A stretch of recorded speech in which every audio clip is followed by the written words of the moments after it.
Supaya daging.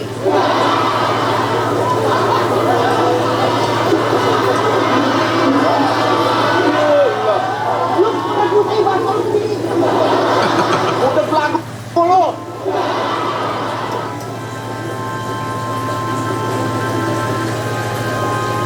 Ngapain lu, Ben? Biasa manjat tebing. Lagu amat. Gue juga bisa. Serius lu gendut bisa tanpa pengalaman. Serius? Iya. Wah, boleh. Ayo, jalan.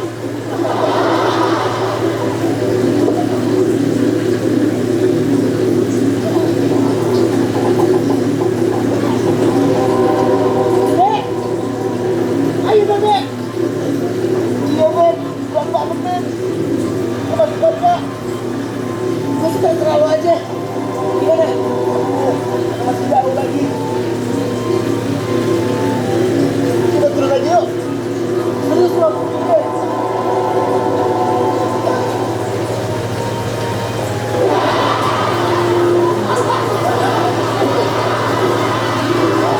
Lawak, tapi kalau Dono tuh ya dengan darah. Alah, kalau Dono itu temennya Kasino sama Indro. Kalau Dono ya temennya Kasino dan Indro. Woi, Sen. Lu kenapa sih, Mon? Boleh kan? Ada kamu gue nyuruh gue buka toko. Wih, asik dong lo punya usaha. Gitu dong. Tapi kenapa muka lo manyun? Asik-asik aja gue nggak lihat nih mungkin gue bonyol. Nih, Kenapa tuh, Sen? tadi pagi gue buka toko orang. Gue dikebukin masa malah. Tolong namanya. Ada begini ada yang laku juga masa gue balik kosong sih. DPL boneka murah. Boneka murah, Pak. Boneka murah, Bu. Pak, Bu. Ada boneka aji-ajian nggak? Iya. Oh gendro aja segitu udah keluar sih. Ini grandong. Mas, ada boneka aji-ajian nggak? Ingat. Iya, yang lucu. Agak ada, tapi jangan takut. Gue ada boneka yang mirip sama lo. Mirip. Mirip kan? Ya. Mirip. Oh, sebenarnya lain ini mah kambing. Sebenarnya lagi. Yang anjing kan. Bikin benteng sekalian. Kamu lo capek deh. Siapa yang punya? Yang ajarin siapa yang kayak gitu? Aduh. Apa kok kawin juga lo? Ya, lagi. Kaget. Norak banget tuh lo, depan orang banyak kayak begitu. Kenapa sih lo? Nah, ini handphone canggih. Bisa GSM, bisa CDMA. Kesian banget deh lo. Sebelum lo mati gue udah mati. Nih, lu lihat tuh. Bahkan handphone gue ini fasilitasnya lengkap. Bisa tahu jadwal-jadwal film. Gue bisa tahu kalau jalanan-jalanan macet. Ini getarannya berapa skala Richter? 6 kali liter. Empat kali. Jadi ini gue bisa tahu. Apalagi kalau misalnya di situ ada cewek sama ibu, gadis atau janda ketahuan. Janda. Wah, mas lo. Mana lu cuy? Sakit kan tangan gue. Gua habis nonton konser musik kalau sebelah sana. Wih, keren. Kok bisa studio band nonton band? Lagi berngapain sih? Enggak, ini sustaining orang ngebangkit handphone barunya. Konser musik kalau sebelah sana. Wih, keren. Kok bisa studio band nonton band? Lagi berngapain sih? Enggak, ini sustaining orang ngebangkit handphone barunya. Satu handphone juga 2 SIM card. Sebelum dia pakai, gue udah pakai duluan. Aku juga sama, kan nggak tuh? Tapi lo baru. Kalau gua udah setahun yang lalu. Mana mungkin? Orang ini baru keluar kok. Ini juga gue lebih canggih dong. Ini lagi asik di cinema nih. Buat gue juga udah setahun yang lalu. Gak mungkin. Karena itu baru keluar akhir-akhir ini. Tahu. Masa setahun yang lalu. Telat berarti. Hah? Lihat. Boleh.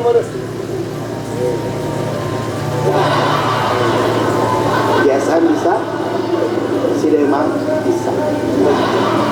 Pakai karet lah, emang gaduh-gaduh. Karetin. Kita gila semua. Ada teman-teman pada selalu ketemu di Bandung masih telat juga nih anak. Maunya apa? Apaan sih lo? Aduh, kenapa sih gue kayak setan? Ih, siremin dong lo. Tapi lo, gue mau tanya sama lo gimana caranya bikin setan tuh marah? Bisa marah. Ya jangan didengar kalau dia lagi ngebisikin kita. Bikin setan? Iya. Salah. Gimana dong? Udah lah, lo bisikin aja kalau istrinya tuh lagi selingkuh. Istrinya si setan selingkuh. Nggak mungkin, coba gimana buktinya? Ya Allah, bentar. Jangan dulu. Sekarang mana? Tunjukin. Mana si Bibi itu mana? Mana? Ah, setannya marah. Jalan, Sabia.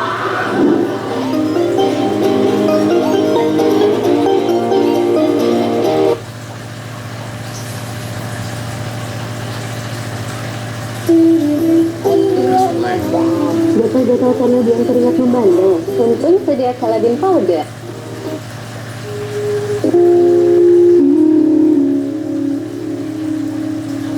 Street lights bleeding through my window. 2 a.m. and I'm still awake. Cold coffee sitting on the table. Diam-diam Vogel ternyata turut berada di kelas tersebut.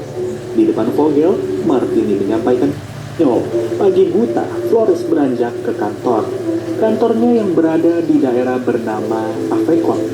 Namun, jalannya harus terhambat karena adanya insiden. Dari insiden itu, Flores langsung mendapat tugas di pagi buta seperti ini.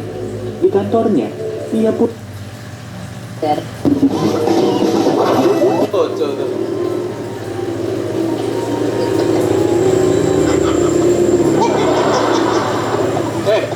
Apa tawa? Kata abang, jamnya lucu. Malas malah tuh.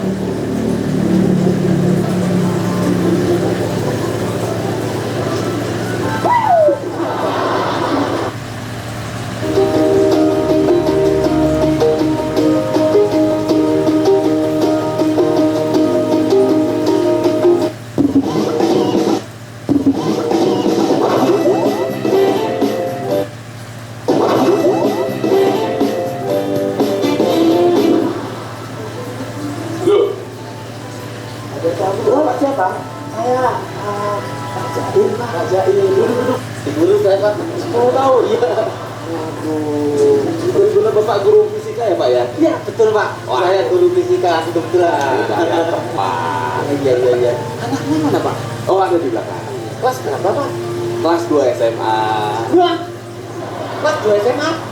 Iya, apa? Saya ngajarnya SMP Pak. Loh, ini ampun kelakuan pas ini gimana sih? Lah, kalau anak tuan saya itu kelas 2 SMP. Ini ada. Cuma bodohnya setengah mati, kuping taruh di mana sih? Anak gua kelas 2 SMA. Dah, SMA masih seragamnya putih biru.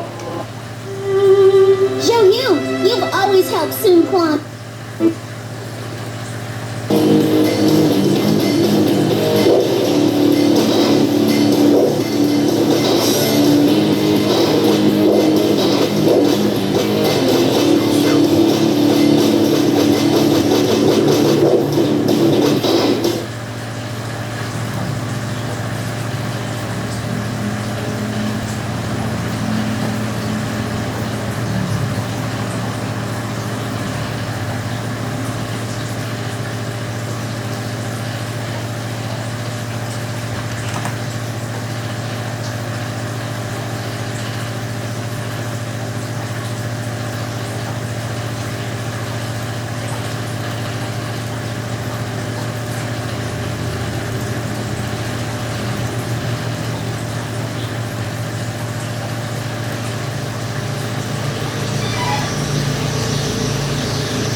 Q-chan誕生!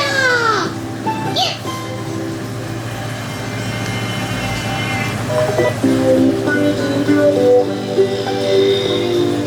お金は払ってあるからね。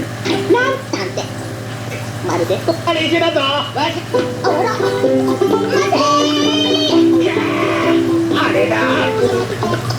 九太郎でもどうしてそんなお化けみたいな格好してんの？僕お化けって本当の？信じないよ。この世になくしたらうまい。言ってたか君怖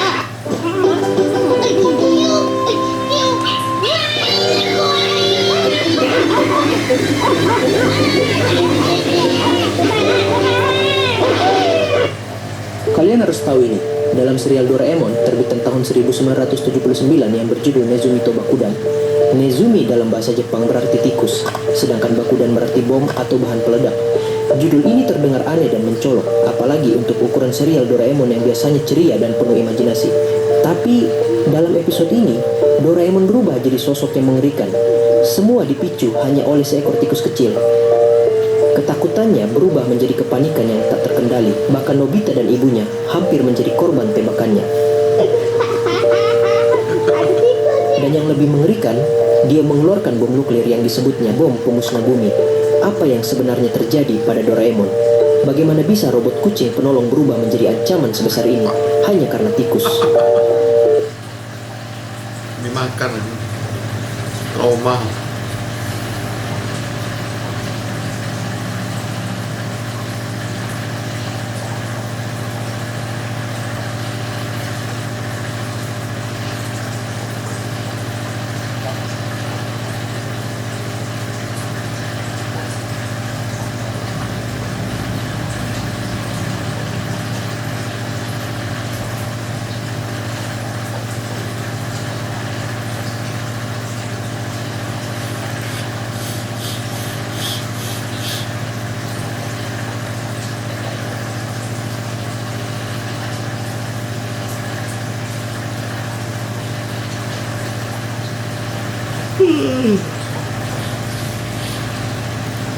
Lupa.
Kata yang sering diucapkan oleh setiap karakter Doraemon. Kalian sadar gak? Setiap karakter di Doraemon itu sering mengucapkan satu kata yang sama dan menjadi ciri khas mereka masing-masing. Apa sajakah kata tersebut? Pertama, Doraemon. Kalimat yang sering diucapkan oleh Doraemon adalah kata Mina Chunbiwai, di mana artinya adalah guys, kalian siap?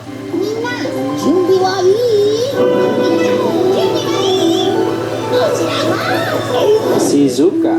Setiap kali Shizuka melihat sesuatu yang lucu dan imut, pasti kata yang pertama kali ia ucapkan adalah kawaii.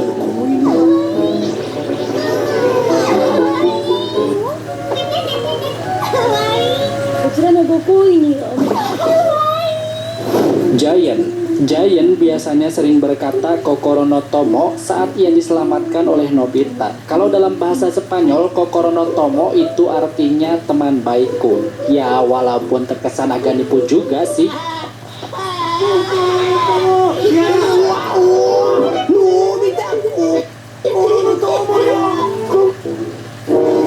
Suneo.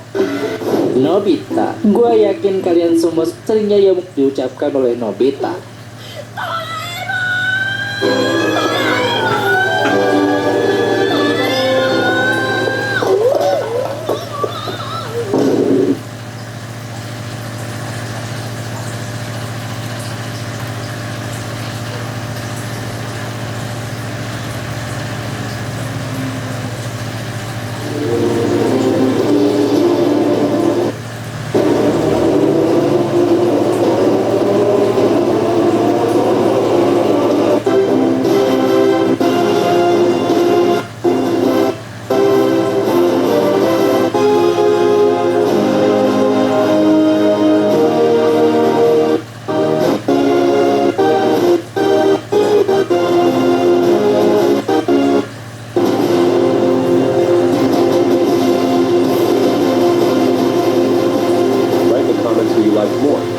for watching.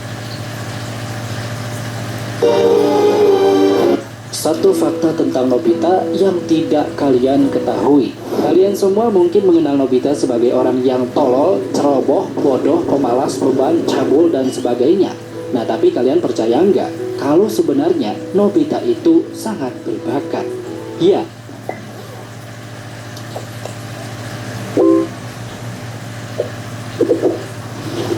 Hai para pencari fakta, Memar berat Doraemon dan akhirnya membuat Doraemon harus kehilangan kedua telinganya. Nah, Lu tahu nggak sih, kalau waktu di Doraemon itu sebenarnya paradoks, muter-muter terus.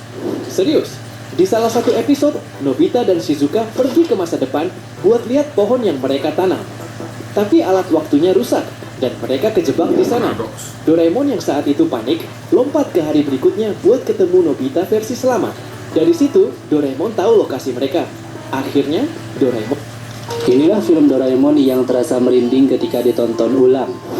Shizuka terjebak di dunia komik. Pertama ada di film Doraemon Petualangan Nobita, bikin shock sekali. Keinginan untuk Shizuka bisa selamat lah. Intinya komik itu cerita hayalan semua. Salah satunya adalah Harun Ar-Rasyid. Sisanya adalah cerita karangan yang mencapai 1% pun selamanya. Bangun di dalam dunia mimpi karena alatnya dibawa oleh kurir masa depan, mereka terbangun seperti bias, taran rem. Ini menjadi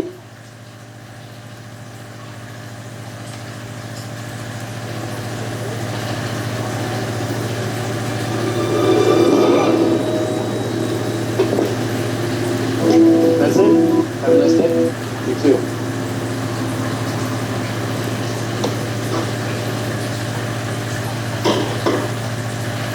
Anna?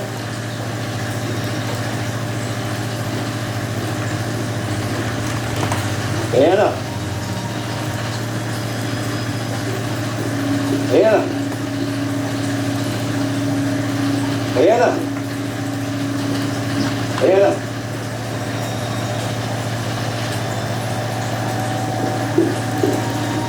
Anna?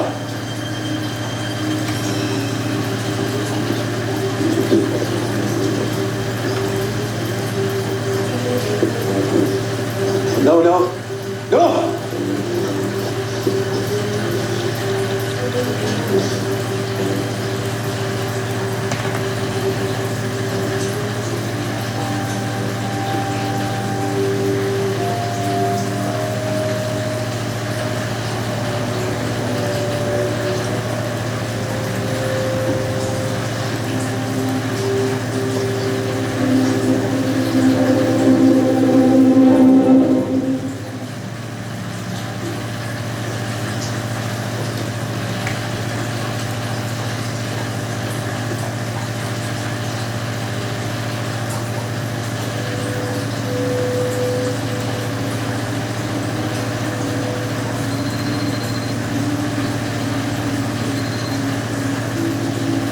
Yo. You tell me this up. If you ever want to see your little girl again, listen carefully. You're my daughter. You stand with my back. I'll do things I love for. You threatened to have me arrested for a murder trial. I never threatened to arrest you. I was in your office. You said it to my face. No. Look, I was not being myself. You're going to keep your end of the bargain, just like you promised. Are you sure you want to be doing this? You owe me. I understand what you're saying. You're going to make me captain of that precinct, or your little girl dies.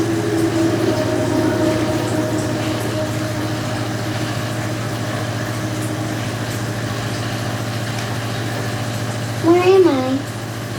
You need to know that. Who are you? I'm the man your daddy stabbed in the back. No, that was Mr. Bonaparte. I want to go home. I'm not going anywhere until I get what I want. Please, I want to go home now.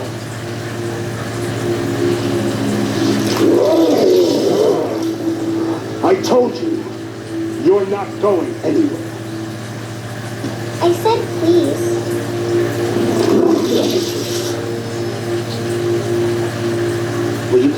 depends on who you want. That's not gonna matter.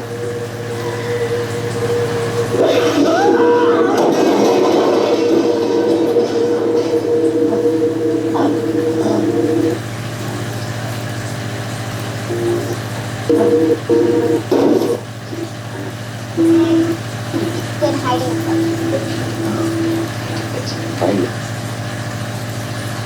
Pun sudah ditunggu oleh beberapa polisi.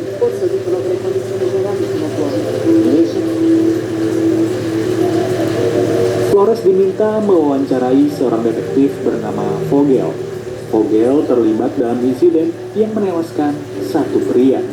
Polisi pun curiga karena di pakaian Vogel terdapat bercak darah. Dari situ, Flores meminta Vogel untuk menjelaskan semuanya dari awal. Jauh sebelum ini, daerah Avekot digemparkan dengan hilangnya satu gadis. Kasus itu pun menarik perhatian Vogel yang kebetulan sedang makan siang. Sembari memikirkan harus memulai dari mana, Vogel sedikit berbincang dengan pemilik kedai setempat. Pemilik kedai itu pun berdoa agar Vogel bisa membantu keluarga gadis itu. Sesaat, Vogel langsung melihat satu-satunya jalur yang ada di wilayah Avekot. Dibantu asistennya yang bernama Borgi, Vogel menulis catatan pertama untuk kasus ini. Lalu, Vogel mendatangi keluarga Anna untuk mendapatkan info lebih dalam. Anna Lu, gadis berusia 16 tahun yang begitu agamis. Sedari kecil, Anna rutin mengikuti perkumpulan gereja di Avekot. Ia tak pernah mempunyai musuh dan bahkan Anna baru memiliki handphone 1 tahun lalu. Anna hobi membuat gelang dan ia begitu menyukai kucing. Namun, kedua orang tuanya tak pernah memberi Anna izin untuk memelihara kucing karena Anna alergi dengan bulu kucing.